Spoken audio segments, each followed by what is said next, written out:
हरिः ॐ स्वस्ति श्रीगणेशाय नमः। ॐ नमो भगवते वासुदेवाय। ॐ श्रीहरये नमः। सच्चिदानन्दरूपाय विश्वोत्पत्त्यादिहेतवे तापत्रयविनाशाय श्रीकृष्णाय वयं नुमः। नारायणं नमस्कृत्य नरं चैव नरोत्तमं देवीं सरस्वतीं व्यासं ततो जयमुदीरयेत्। भक्तवत्सल भगवान को जय। प्यारा भक्त भागवतहरू, चतुर्मास भागवत कथा श्रीमद् भागवत महापुराण कथा श्रवण गर्दै हुनुहुन्छ। पितृपक्ष चलिरहेको छ। पितृहरूको उद्धारार्थ श्रीमद् भागवत महापुराण हजुरहरू कतिले घरमा लगाउनु भएको होला। यस्तो पावन समय छ, हेर्नुहोस्, चतुर्मास भित्र पितृपक्षको चाहिँ यो महान पर्व चलिरहेको छ। अब यो पक्ष हो, पितृपक्ष भनेर हामीले भन्ने गर्दछौँ। हजुरहरू समक्षमा हामीले गरुड पुराण पनि राखिरहेका छौँ। सारोद्धार भनेको जो प्रेत कल्प रहेको छ, 16 अध्याय रहेका छन्,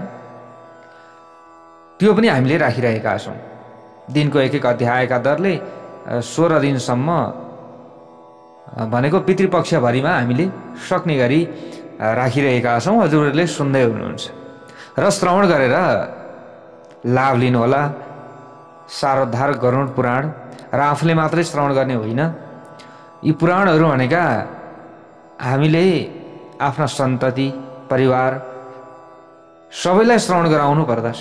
जो आस्थावान छैनन् उनीहरूमा पनि आस्था जागोस् भन्ने भावनाले हामीले यसरी पुराण अरूले पनि श्रवण गरून् भन्ने हेतुले सेयर गर्न सकिन्छ।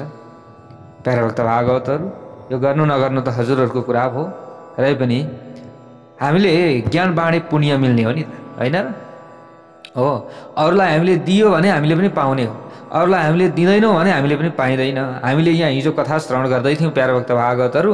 आज तपाईँले जति दिनुहुन्छ नि त्यसको लाखौँ गुणा ज्यादा बनाएर भगवानले फर्काउनुहुन्छ। आज तपाईँले जति मुठी कस्नुहुन्छ नि त्यति नै चाहिँ भगवानले तपाईँलाई दिनका लागि पनि मुठी कस्नुहुन्छ भनेर यसरी बताइएको छ। त द्रौपदीको लाज परमात्माले राखिदिनु भएको थियो। मैले हिजो भनेको थिएँ हजुरहरू समक्षमा, त द्रौपदीको लाज राख्नका लागि भगवान स्वयं साडी बन्नु भएको थियो। किन भगवान श्रीकृष्ण साडी बन्नु भयो त? ल हेर्नुहोस् त, त्यही पनि साडी जो कम्मरभन्दा मुनि पनि लगाइन्छ, त्यो साडी बन्न समेत भगवान पछि पर्नु भएन। अब यसको मतलब हामीले बुझ्नु पर्यो प्यारा भक्त भागवतहरू, कि यदि भगवानलाई हामीले आफ्नो बनाउन सकियो भने उहाँले हाम्रा लागि, हाम्रो कल्याणका लागि, हाम्रो रक्षाका लागि जस्तो सुकै अवस्थामा पनि उपस्थित हुनुहुने रहेछ भन्ने कुरा हामीले बुझ्नु पर्यो। र हामीले दिएको चिजलाई कयौँ गुणा बनाएर बढाएर पठाउनुहुन्छ, दिनुहुन्छ भन्ने कुरा पनि बुझ्नु पर्यो। ती दुवैको कुनै स्थानमा मिलन भएछ प्यारा भक्त भागवतहरू, द्रौपदी र भगवान श्रीकृष्णको एक दिन। र यसरी मिलन भइसकेपछि द्रौपदीले भगवानलाई भन्नुभयो, ल धन्यवाद छ कन्हैया, मेरो त्यस दिनमा रक्षा गर्नुभएको छ, मेरो रक्षा गर्नुभएको छ साडी भनेर भगवानले भन्नुभयो। आभार, ल ठिकै छ, उपकारको त केही कुरा नै छैन, म आज तिम्रो ऋण तिरेर मुक्त भएको छु। द्रौपदी, तिम्रो ऋण तिर्न पाउँदा म खुसी छु भन्नुहुन्छ भगवान।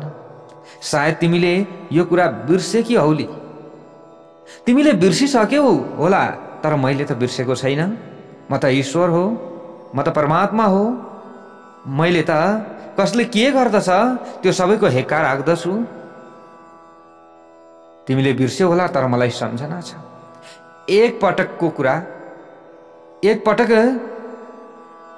मेरो औँलाबाट रगतको धारा बगेको थियो। तिमीलाई थाहा छ यो घटना बिर्स्यौ?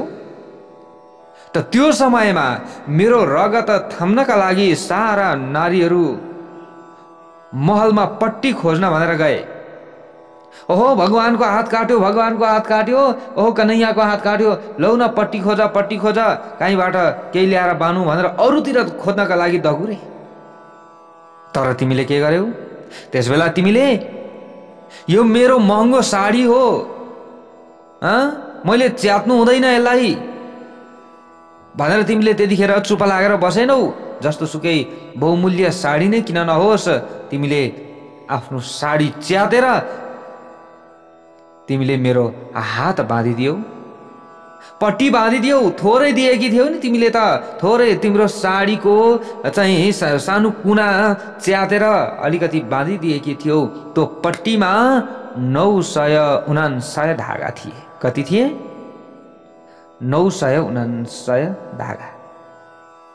त्यसै बेला मैले विचार गरेको थिएँ म आफ्नी बहिनीलाई 949 गोटा साडी दिन्छु। त्यहाँ धागो कतिवटा थियो? 949 वटा। मैले त्यतिखेरै सङ्कल्प गरेँ मेरी बहिनीलाई म 999 वटा साडी दिन्छु। त्यहाँ त धागा मात्रै थिए, तिमीले मेरो हात बाँध्दा। मैले सङ्कल्प गरेको थिएँ 999 वटा साडी मैले अवश्य पनि दिन्छु भनेर बाचा बाँधे। त्यो दिएर आज म ऋणबाट मुक्त भएको छु। आज म ऋणबाट मुक्त भएको छु। त मनुष्यले ईश्वरलाई जति दिन्छ, ल हेर्नुहोस् त, यो प्रसङ्गबाट हामीले के बुझ्नु पर्यो? जति दिन्छ त्यति नै पाउँछ। ईश्वरले उसलाई अनन्त गुणा बढाएर दिनुहुन्छ। परमात्मा निजलाभ परिपूर्ण हुनुहुन्छ। त्यसकारण परमात्मा आफूलाई समर्पित गरेको वस्तुभन्दा कयौं गुणा बढ्ता गरेर फर्काउनुहुन्छ परमात्माले। उनी आफ्ना शिरमा कसैको पनि ऋण राख्नुहुन्न। हामी त मनुष्य हौं, कतिको ऋणै नतिरिकन हामी मर्लौं भोलि। तर त्यसरी मरियो भने भोलि त्यो ऋण असुल्नका लागि हाम्रो पुत्र छोरो भनेर त्यो ऋणी आउँछ। प्यार भक्त भागवतहरू, आज जति सताउनु भएको छ, भोलि त्यही व्यक्ति आफ्नो छोरो भनेर आउँछ। यति मात्र होइन, उनी ऋणलाई ब्याज समेत फिर्ता गर्नुपर्ने हुन्छ। ब्याज सहित लिन्छन् त्यतिखेर आएर। प्यार भक्त भागवतहरू, त यहाँनिर प्रहलादजीले स्तुति गर्दै हुनुहुन्छ नृसिंह भगवानको। हामी यही कथामा छौँ, यो कथा सकिएको छैन है प्यार भक्त भागवतहरू। रहस्यात्मक भित्री कुराहरू हामीले बुझ्दैछौँ यहाँ।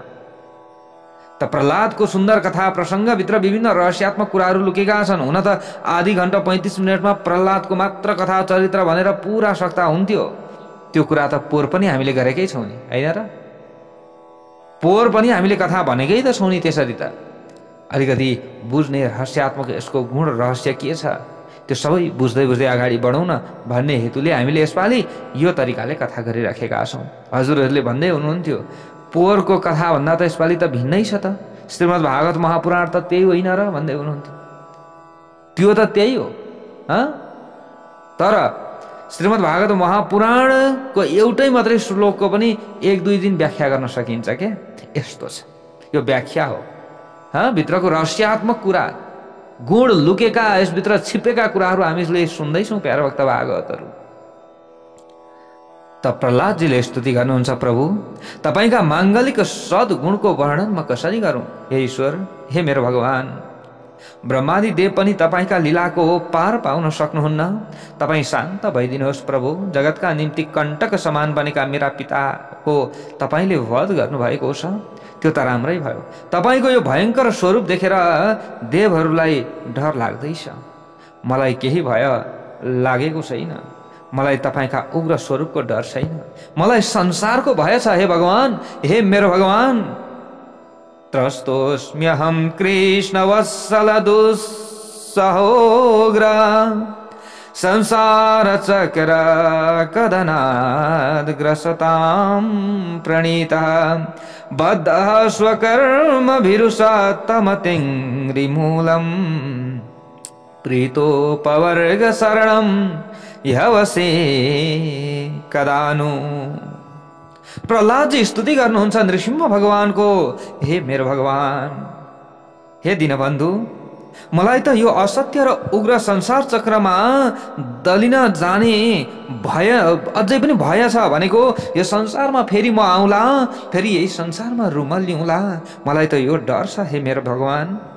मेरा कर्म पाशहरूद्वारा बाँधेर मलाई यी भयंकर जन्तुहरूका बीच छाडिएको छ।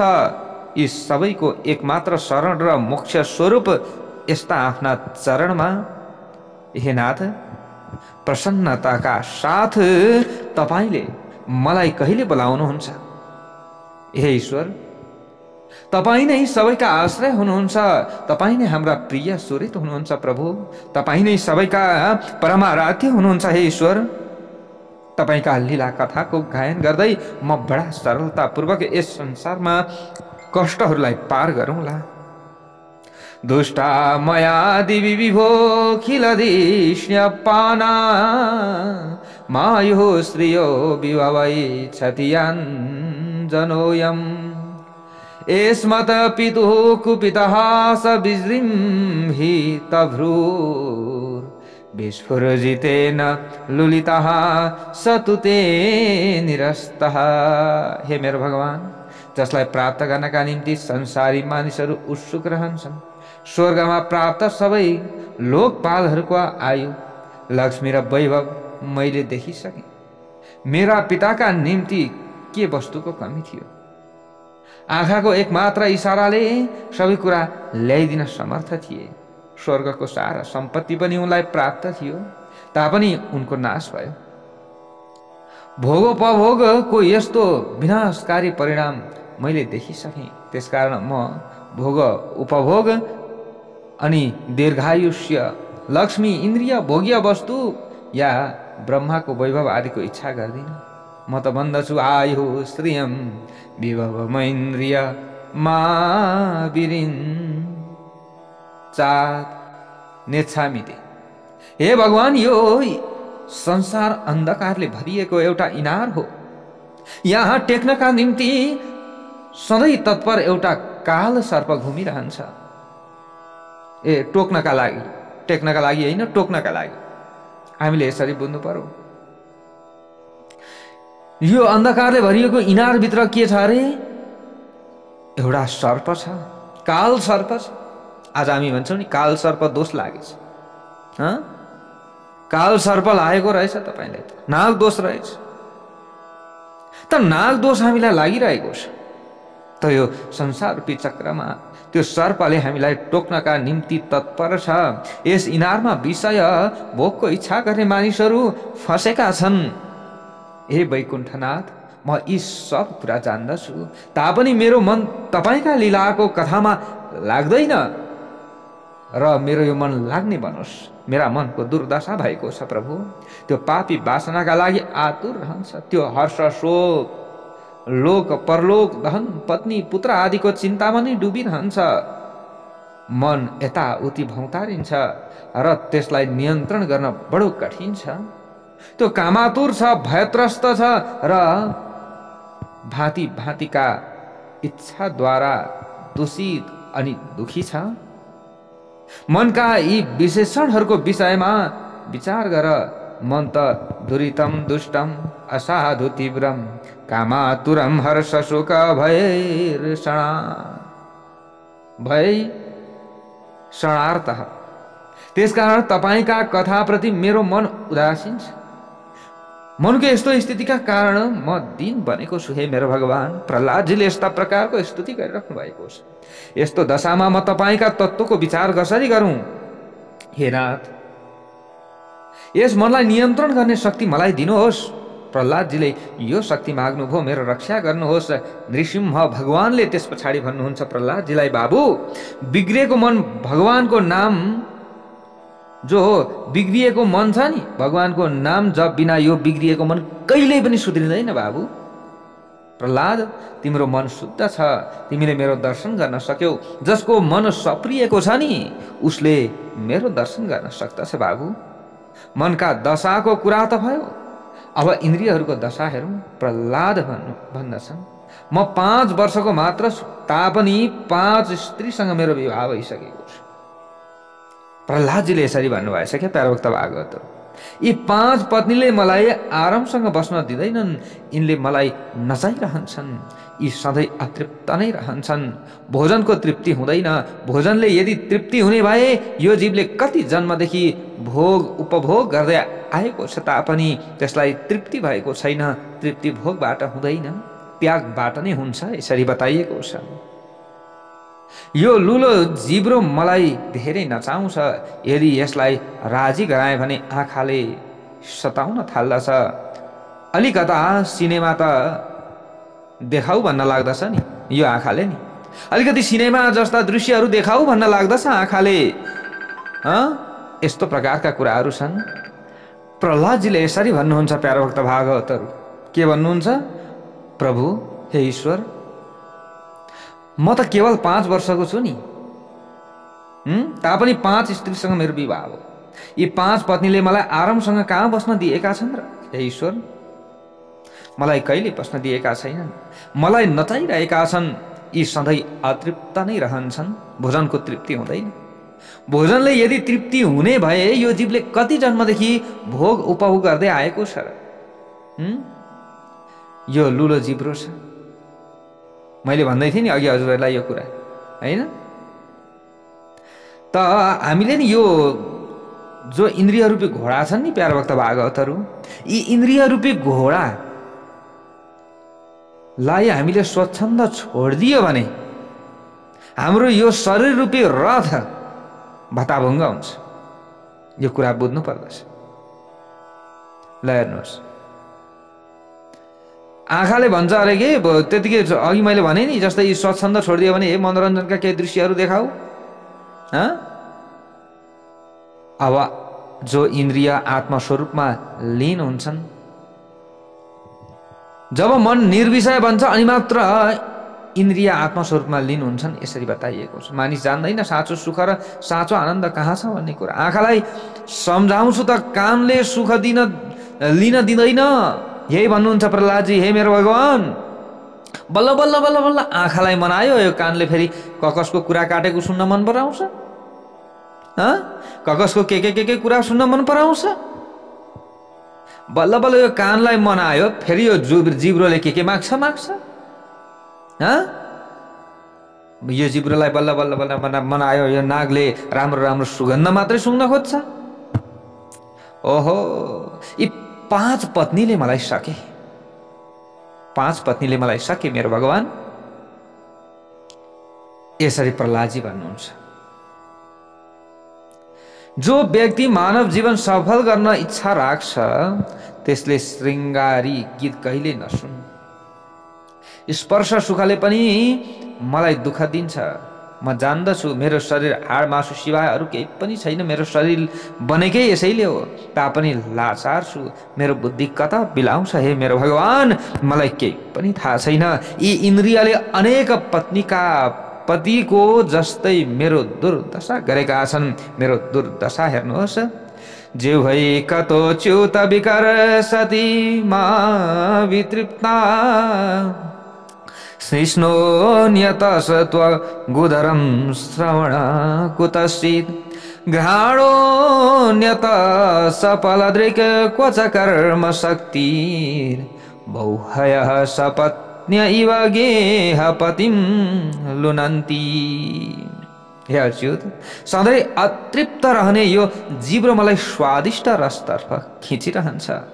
जनेन्द्रिय विषय भोगका निम्ति सुन्दर स्त्रीतर्फ, त्वचा कोमल स्पर्श सुखका निम्ति पेट भोजनतर्फ, कान मधुर सङ्गीततर्फ, नाक मन्द सुगन्धतर्फ र चपल नेत्र सौन्दर्यतर्फ मलाई आकर्षित गर्दछन् हे मेरो भगवान। कर्मेन्द्रियहरू पनि आफ्ना विषयतर्फ खिचिरहेका हुन्छन्।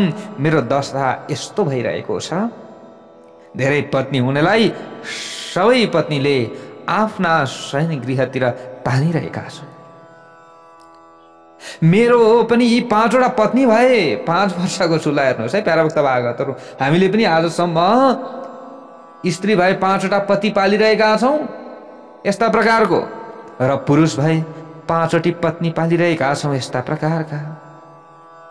एउटा चोर कसैका घरमा चोर नभनेर पस्यो, त्यो कुनै साहेबको घर थियो प्यारा भक्त भागवतहरू। त्यहाँ त्यसका 2 पत्नी रहेछन्। एउटीले साहेबको कपाल समातेर मासतिर तानिरहेकी थिए। त्यो चोर घरभित्र पस्दा अर्कीले गोडा समातेर तलतिर तानिरहेकी रहेछ। चोरले जब यो दृश्य देख्ने बित्तिकै हाँस्न थालेछ कि हाँसो थाम्न सकेन। त्यो हाँसोका कारण त्यो चोर समातिन पुगेछ र त्यसलाई राजाका नजिक लगियो। चोरले राजालाई बिन्ती गर्यो, मलाई जेसुकै दण्ड दिए पनि हुन्छ हे राजन, तर 2 पत्नी हुने त्यो साहेबको जस्तो चाहिँ दण्ड नपाऊ। भक्तवत्सल भगवानको जय जय होस्। ल हेर्नुहोस् है, त चोर नगएको बुढाबुढीको झगडा देखेर चोरले हाँसो थाम्न सकेन, हाँस्न पुगेछ। चोर्दै त थाहा पाइहाल्यो त घरकाले। ल हेर्नुहोस्, अन्तिममा राजा कहाँ गएर पनि त्यो चोरले यसो भनेछ कि मलाई जस्तो सुकै सजाय दिनुहोस्, तर जुन घरमा म चोर्न गएको थिएँ नि त्यो घरमा त्यो बुढाको स्थिति कस्तो भएको थियो त्यस्तो चाहिँ मेरो नहोस्। ल यसो भनेछ क्या। यो कथा कुनै अन्य साहेबको होइन, जीव मात्रको। यो कुरा बुझ्नुहोला प्यारा भक्त भागवतहरू। 5 इन्द्रियका 5 विषय सच्चा पति होइनन्, तर पति हुन चाहन्छन्। 5 इन्द्रियका पति परमात्मा नै हुनुहुन्छ। भक्तवत्सल भगवानको जय जय होस्। इन्द्रियहरू परमात्मासँगै सुत्दछन्, तिनीहरू विषयसँग सुत्न सक्दैनन्। तृप्ति भोगमा हुन्न, त्यागमा हुन्छ, यसरी बताइएको छ। त इन्द्रियको आवेग सहेर त्यसलाई नियन्त्रित गर्यो भने सुखी हुनेछौ। भोगद्वारा वासना बढ्छ, भोग उपभोगद्वारा इन्द्रियहरूको रक्षा होइन, क्षय हुन्छ। भक्ति रसद्वारा नै इन्द्रियहरू पुष्ट हुन सक्छन्। विषयलाई चिन्तन गर्नाले शक्ति क्षय हुन्छ, ईश्वर स्मरणद्वारा शक्तिको प्राप्ति हुन्छ, यसरी बताइएको छ। त प्रह्लाद अगाडि भन्नुहुन्छ, प्रभु तपाईँ भन्नुहुन्छ संसारको मोह त्यागेर मेरो नै भजन गर। तर भजन गरौँ त कसरी हे मेरो भगवान? तपाईँले यस संसारमा विषयको यस्तो आकर्षण रच्नु भएको छ नि हे मेरो भगवान, जस्तो सुकै मान्छे पनि त्यहाँ फसिहाल्छ। यस्तो तपाईँले जाल बन्दिनु भएको छ, बडा बडा ज्ञानीहरू पनि अल्मलिन्छन्। मायाले संसारमा विषयको यस्तो आकर्षण रचेको छ, धेरै विद्वानहरू पनि अल्मलिन्छन्। संसारको सुख हो जो छ नि, संसारको सुख यो के हो? विष हो। तर अमृत जस्तै लाग्छ, यो विष खाइरहेका छौँ हामीले, फेरि निरन्तर खाइरहेका छौँ, स्वाद मानी मानी खाइरहेका छौँ। तर यो स्वाद आइरहेको छ, विष खाइरहेका छौँ हामी। त संसारको विषय यस्तो आकर्षक तपाईँले किन बनाउनु भएको छ हे मेरो भगवान? जगतमा यस्ता सुन्दर पदार्थलाई उत्पन्न किन गर्नुभयो? यो पो म सोध्दैछु हजुरसँग। यिनै कारणहरूले इन्द्रिय लोभिन्छन् अनि फस्दछन् प्रभु। यस्तो प्रपञ्च, यस्तो रचना हजुरले रच्नु भएको छ। हे नाथ, म बालक हुँ, मेरा त्रुटिहरू क्षमा गरिदिनुहोस्। तर म भन्छु अझै, जगतलाई सुन्दर बनाएर नै इन्द्रियहरू मोहग्रस्त हुन्छन्। यस जगतको विषय अति सुन्दर छ, आँखाले देख्दैमा चित्त चञ्चल भइहाल्छ। संसारले यस्तो सुन्दर नबनाउँदा कति असल हुँदो हो। तपाईँ इन्द्रिय बसमा राख्नु भन्नुहुन्छ भगवान, हजुरले भन्नुहुन्छ इन्द्रियलाई बसमा राख है अनि कल्याण हुन्छ भनेर। तर यी सुन्दर दृश्य देखेर आँखा लोभिन्छन्, कसरी इन्द्रिय बसमा रहन्छन्? सन्तान सुखी होलान् भनेर परमात्माले सोची सम्झिकनै संसारलाई सुन्दर बनाउनु भएको पक्कै पनि। तर मर्यादाको उल्लङ्घन गरी आसक्तिपूर्वक भोग उपभोग गरेर मनुष्य दुखी भएको छ।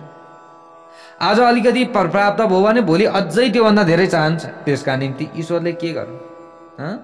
यसमा ईश्वरको के दोष? जीवले मर्यादा तोडेर विषय भोग गर्छ र दुखी हुन्छ भने त ईश्वरको के दोष छ यसमा? ऊ आफैले गल्ती गर्छ, आफैले यसको फल भोग्ने हो नि त। अनि हामीले दोष चाहिँ कहाँ दिन्छौँ? ईश्वरलाई दिन्छौँ। घाटा भयो भने गाली गल्लाई गर्छौँ, भगवान्लाई फाइदा भयो भने भगवान बिर्सिन्छौँ, हो कि होइन? आजसम्म धेरैको यही भइरहेको छ। त आज तपाईँसँग 1 रुपियाँ पैसा नहोस्, एकदम समस्या परोस्, हल्लौ न भगवान मलाई यति दिलाइदिनुहोस्, यसो गर्नुहोस्, भनौँ भनौँ भनौँ भनौँ। अब तपाईँ करोडपति अरबपति हुनुभयो अरे, भोलिपल्टदेखि छैन सेवा पूजा। ओहो, यो त मैले कहाँ मेहनत गरेर पो कमाएको त कहीँ भगवान्ले दिन्छन् भने। ल अब हिजो तपाईँले प्रार्थना गर्नुभयो, आज तपाईँले बिर्सिनु भयो कमाइसकेपछि। त त्यो मेहनत गराउने त्यो जाँगर कसले प्रदान गरिदियो तपाईँलाई? त्यो बल कसले प्रदान गरिदियो तपाईँलाई? त्यो मेलो मेसो कसले बनाइदियो तपाईँलाई? एउटा निमित्त मात्रै हो तपाईँ। त भगवानले ती सम्पूर्ण कौरवहरूको पृथ्वीमा भएका असुरहरूको नाश गर्न सक्नुहुन्न थियो त? सक्नुहुन्थ्यो नि त। तर नाशका लागि कसलाई निमित्त बनाउनु भयो? 5 पाण्डवलाई। 5 पाण्डव मध्ये पनि कौरवहरूको नाशका लागि अर्जुन नै किन रोज्नु भयो त? ल हेर्नुहोस् त प्यारा भक्त भागवतहरू, जो कर्म गर्नका लागि भगवानको आदेश अनुसार चल्न सक्दछ त्यसलाई भगवानले आफ्नो मान्नुहुन्छ। हामीले यसरी बुझ्नु पर्दछ प्यारा भक्त भागवतहरू। एकचोटि भनौँ, भक्तवत्सल भगवानको जय जय होस्। ओम नमो भगवते वासुदेवाय। ल हेर्नुहोस् है, त अनि ईश्वरलाई दोष दिन्छौँ, जीवले मर्यादा तोड्छ। त नृसिंह भगवान प्रहलादलाई सम्झाउनुहुन्छ। नृसिंह भगवानले जीवलाई सुखी गराउनका निम्ति मैले संसारका सारा पदार्थ उत्पन्न गरेको छु बाबु।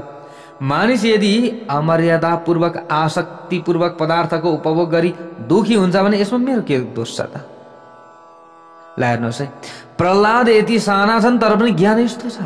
भगवानले यसरी सम्झाउनु परेको छ। ल हेर्नुहोस्, मर्यादापूर्वक पदार्थ र विषय भोग्ने मानिस सुखी हुन्छ। विषय भोग त यो त चाहिन्छ नि त संसारमा। एउटै प्रकारको त कहीँ पनि केही पनि हुँदैन।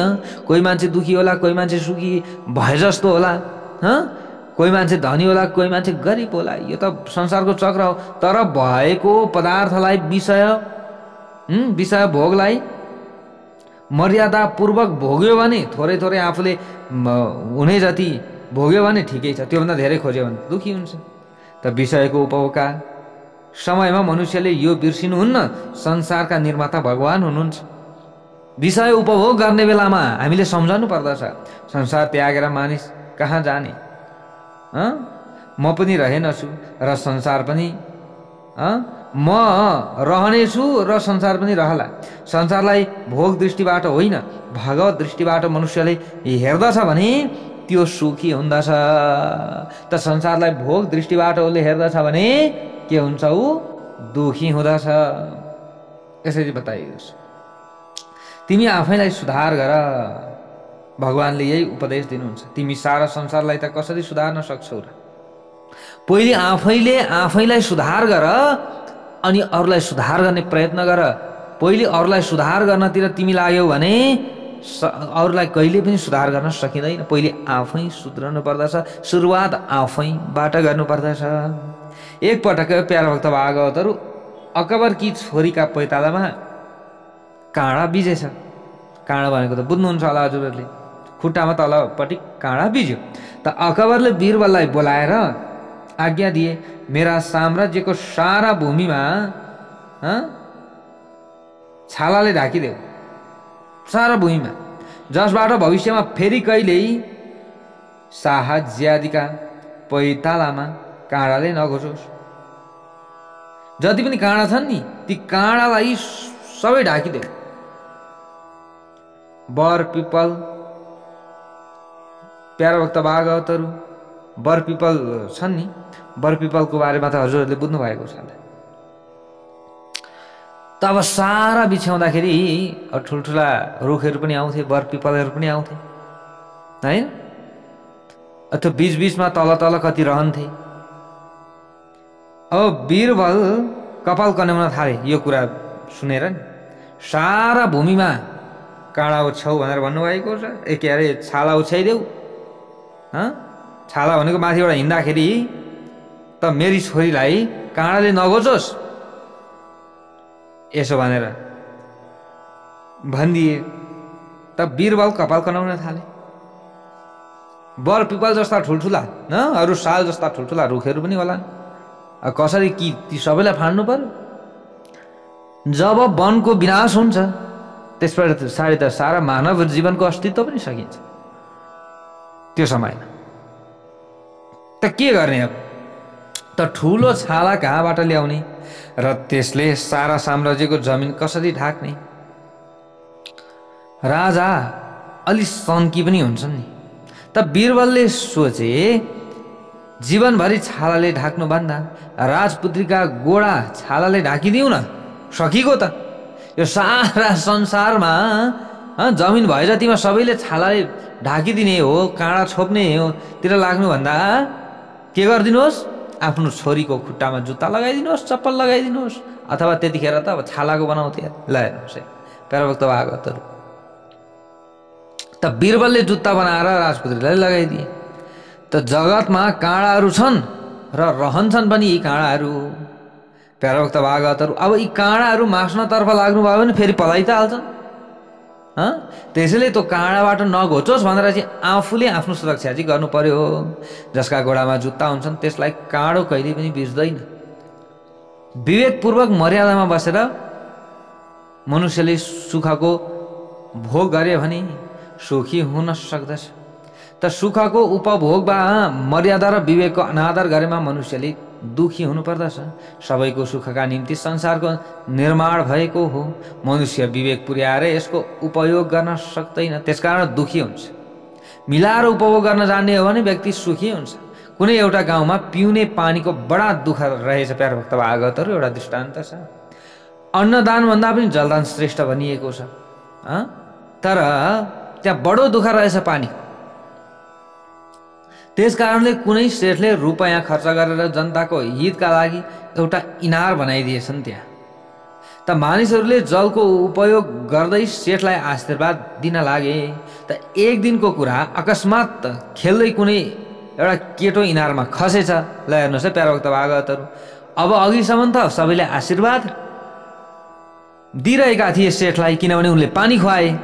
त अब कारणवश एउटा कुनै अन्जानवश एउटा बच्चो डुबेर मर्यो। त अति दुःखमा विवेक रहँदैन। त्यो मृतक बालकको बाबु सेठ कहाँ झगडा गर्न थाल्यो। त उसलाई गाली गर्न लाग्यो र भन्यो, यदि सेठले इनार नबनाएको भए मेरो छोराको ज्यान जाँदैन थियो। अब तिमी नै सोच, के सेठले कुनै व्यक्तिका छोरालाई मार्न इनार बनाएका हुन् त? सन्तहरू यही भन्नुहुन्छ र भगवान पनि यही भन्नुहुन्छ। प्रहलाद आफै सोच त, यस्तो परोपकारी काम गरे बापत सारा गाउँ उसको प्रशंसा गर्थे र आभारी थिए। जो केटा मरेको थियो त्यसको बाबु थियो। यो कुरा राम्रो भएन उसलाई त यसमा सेठको के दोष थियो र? यो संसार पनि एउटा इनार हो, हामीले यसरी बुझ्नु पर्दछ। तर कसैलाई डुबाउन भनी इनारको निर्माण चाहिँ भएको होइन। यो इनार हो यो सारा संसार, तर यहाँ डुबोस् भनेर यो बनाएको त होइन। यो संसार पनि एउटा इनार हो। त प्रहलादले भन्न लाग्नुभयो, प्रभु तपाईलाई अपराधी कसले भन्दछ? तर यी विषयमा तिनलाई सुन्दर बनाएर ठिक गर्नु भएन। तपाईलाई अपराधी भन्ने, तपाईलाई खराब भन्ने व्यक्तिहरूलाई तपाईले सुन्दर बनाइदिनुहोस् न। उनीहरूलाई त्यस्तो भन्नबाट रोकिदिनुहोस्, त सबै समाप्त भइहाल्छ, सबै समस्याको हल हुन्छ। त्यसकारण अब त तपाईले हामीलाई यही सम्झाउनुहोस्, संसारका विषयमा मन फस्न नपाओस्। यसका निम्ति हामीले के गर्ने यसका बारेमा हजुरले बताउनु पर्यो। नृसिंह भगवानले भन्न लाग्नुभयो, यस जगतलाई सुखी तुल्याउनका निम्ति मैले अमृत बनाएको छु। तिनको पान गर्नाले तिम्रो मन विषयतर्फ आकर्षित हुँदैन, इन्द्रियले पनि तिमीलाई सताउने छैनन्। यी दुई अमृत हुन्, नामामृत र कथामृत। भक्तवत्सल भगवानको जय जय होस्। भगवानका नि दुईवटा अमृतहरू भगवानले यस पृथ्वीमा हामीलाई दिनुभएको छ अरे कि व्यक्तिहरू ज्यादा दुखी नहुन्, अलिकति तनाव छ भने पनि त्यो तनावबाट बाहिर निस्क्युन्, उनीहरूलाई राम्रो होस् भनेर भगवानले के अमृत अरे नामामृत र कथामृत। जहिले पनि मनका विषयका जो मनमा विषयका पापको प्रवेश होस्। प्याराभक्त भागवत, जहिले पनि मनमा यसरी विषयको पापको प्रवेश भयो भने तब कथामृत र नामामृतको आश्रय लिइहाल्नु पर्दछ। प्रवेश भइरहोस् भन्न खोजे होइन। यदि यस्तो भयो भने यसबाट बच्नका लागि के गर्नु पर्यो? कथा सुन्नु पर्यो, कथामृत पान गरिहाल्नु पर्यो। पान कहाँ मुखबाट गरिन्छ? न, कानबाट गर्नु पर्यो, मनुष्यलाई विषयले सताउन नसकोस्। यस हेतुले मैले यी दुई अमृत बनाएको हुँ, तिनको सत्य सेवन गर भनेर नृसिंह भगवान भन्नुहुन्छ। स्वर्गमा जो अमृत मिल्छ पिउनाले सुख त प्राप्त हुन्छ, तर भन्छन् कि त्यसले पुण्यको पनि क्षय हुन्छ। कथामृत स्वर्गको त्यो अमृत भन्दा पनि श्रेष्ठ हो। यसलाई पिउनाले पापको क्षय हुन्छ। लीला कथा र नाम अमृत ल हेर्नुहोस्, यी पियो भने के हुन्छ? पापको क्षय हुन्छ। यिनले पापलाई भस्मीभूत गरेर जीवनलाई शुद्ध गर्दछन्। मृत्युले सबैलाई भक्षण गर्दछ, तर श्री रामचन्द्र मृत्यु भक्षकको पनि काल हुनुहुन्थ्यो। त रावणलाई मार्नका निम्ति रामचन्द्रले यी सब किन गर्नु पर्यो? रावणको हत्याका निम्ति रामलाई यस्तो लीला किन रच्नु पर्यो? राम त कालका पनि काल हुनुहुन्छ। ईश्वर त अनन्त शक्तिशाली हुनुहुन्छ। उनले सङ्कल्प मात्रले रावणलाई मार्न सक्नुहुन्थ्यो, तर रामचन्द्रले यी सारा लीलाहरू किन रच्नुभयो, किन गर्नुभयो? जनताले रामायणको पाठ गरून्।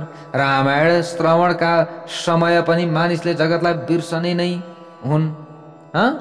उनले रावणको हत्या गर्नका निम्ति होइन कि कलियुगका मानिसलाई लीला श्रवणमा तल्लीन गराउनका निम्ति जन्म लिए। लीला कथा मोक्षदाता हो। यसरी बुझ्नु पर्यो भक्तवत्सल भगवानको जय जय होस्। अब यहाँबाट उताको ज्ञान कथाको प्रसङ्ग भोलिको भागमा।